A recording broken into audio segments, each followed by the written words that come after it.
The internet moves really fast, and there are fields that are already fast to begin with, but when you add the internet, it goes even faster.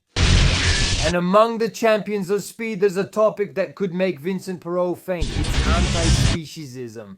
403 kilometers per hour.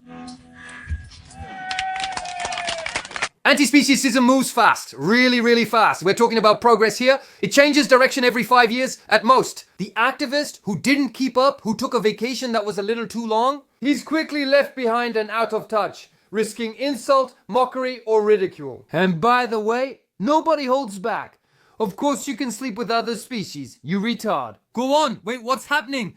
I just missed last Tuesday's juice bar meeting. It's been almost 20 years since Peter Singer said it, and now we agree with him, that's all. And just so you know, I'm actually half koala myself. Okay, so what are you gonna do, stop me from jerking off? Supposedly, it's interspecies sex, and that's not okay, but the video is already over a year old and becoming outdated. Careful, the hardcore anti-speciesist might think it's a video home system tape. What's going on? My iPhone 11 doesn't do video cassette recorder. But anyway, I came across it not long ago. I had some questions. I need some explanations.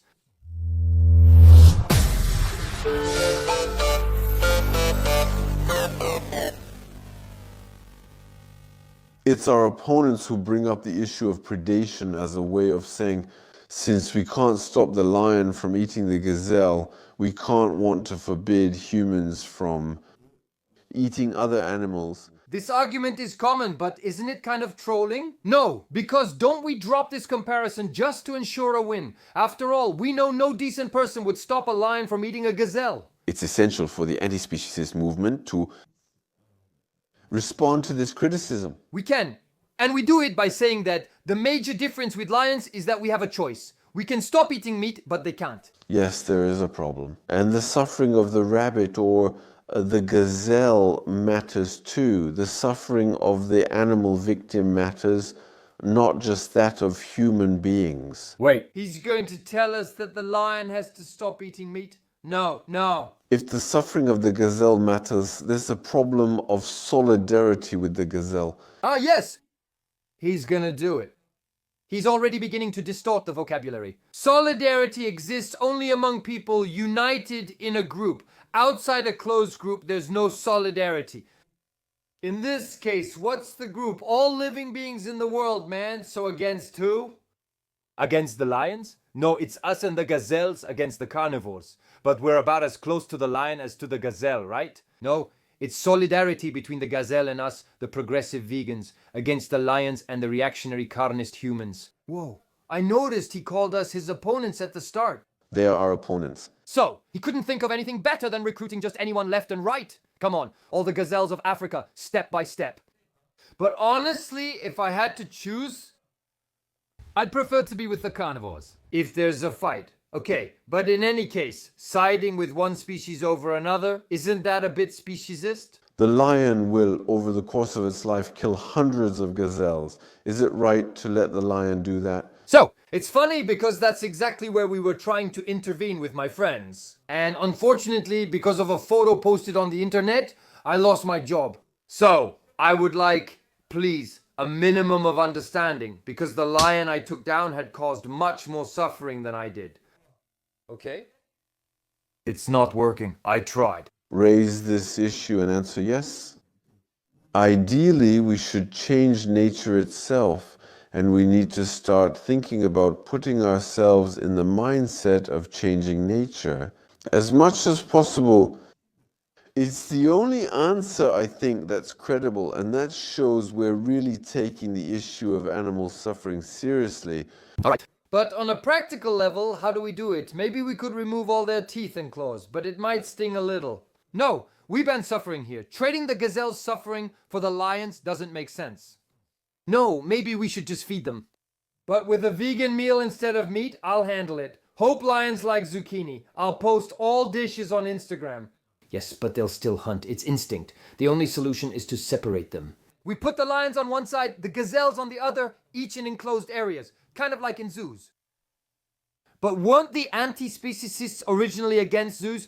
Oh man, I think I've fallen into a damn paradox. If we make it bigger so the cage edges aren't visible, like a protected area, we're changing the concept. Because originally, protected areas are places where humans aren't supposed to interfere inside.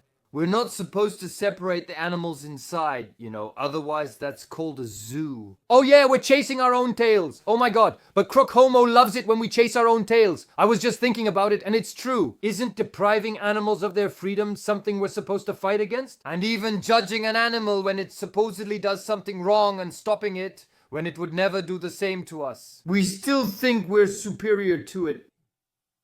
And that's not very anti-speciesist. I'm just fed up with this paradox. And stopping the lion from hunting, wouldn't that mess up an entire ecosystem? I don't know, for example, scavengers.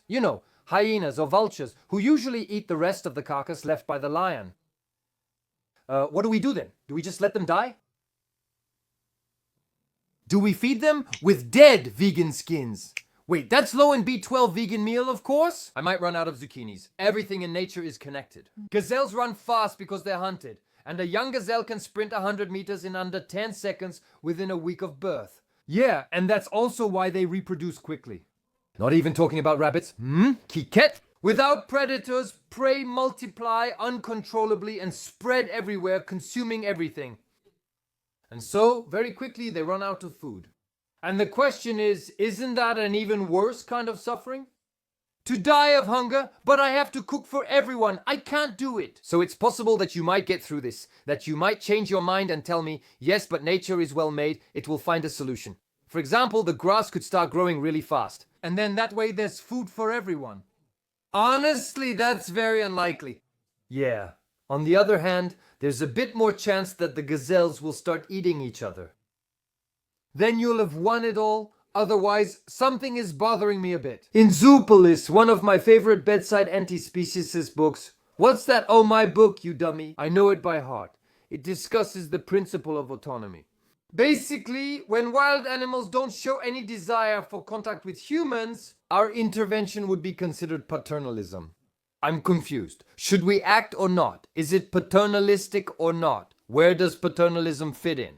Yes, well, here. I wouldn't be surprised considering this cis-white straight male and his constant colonialist mindset. Either way, it doesn't seem to respect people's right to self-determination, huh? Okay. So the real question, how many people should I cook for? The answer that's often given by animal rights activists, saying that's not our problem, there's nature on one side and humanity on the other side. But I never said that! That's an answer that reproduces the traditional speciesist division between nature and humanity.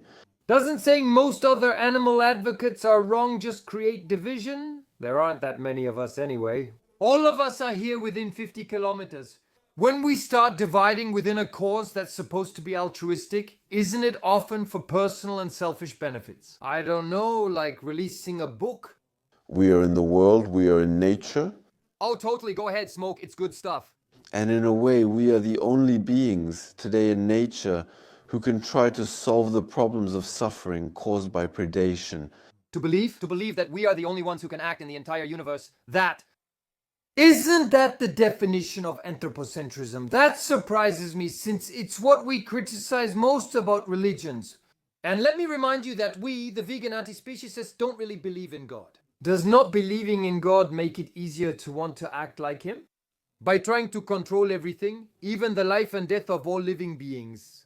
Trying to solve the problems of suffering caused by predation, not just by predation, but also, and maybe even more seriously, in reality, the death of countless animals that live very, very short lives. Tadpoles that are born by the thousands, for example, and of which only 2 on average will survive to reproduce. Wait, should we also stop thousands of tadpoles from dying? So instead of 2, we might suddenly have 5,000 frogs.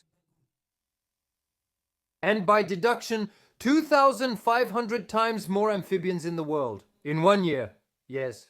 So, multiplied by the number of years. Aren't we at risk of being overrun quickly? Oh, but no, that's not a problem. We'll manage because 5,000 frogs, that's really a lot of frog legs we'll be able to feed ourselves at a low cost. Plus, with parsley and garlic, it's delicious. Or even with cream. Okay, got it. Let's assume we shouldn't eat animals anymore. All right, well, I'm out of here, you carrot suckers. Yeah, that's right, get lost. Good riddance. That's a problem we'll have to face one day. What problem? Swarms of millions or billions of amphibians now that we've eliminated natural selection? Like a Seven Plagues of Egypt remake? The end of the world! The end of the world! It's clear that today it's not really on the agenda because we don't have the means to do it. It's good to admit it, but will we ever have the means to do it? And on that day, will I be able to call you Dad? It will be all of humanity that will have to ask itself this question when all of humanity has changed its perspective on other animals. The real question is, how many years of indoctrination will it take for all of humanity to have the same perspective on animals? Now that we're sharing as much online as in schools, I can handle that in under a generation. However, who says this is the right perspective? But I think that starting to talk about it today is a necessity. We shouldn't avoid this debate because that would be dishonest. So it's funny, because in the dictionary, the definition of honesty is, and I quote, a moral state made up of the instinct or habit of virtue. But by trying to fight against animal instinct and the habits of living beings in general, while denigrating virtue, which is basically a religious concept, isn't the anti-speciesist actually an opponent of honesty? In short, a dishonest person.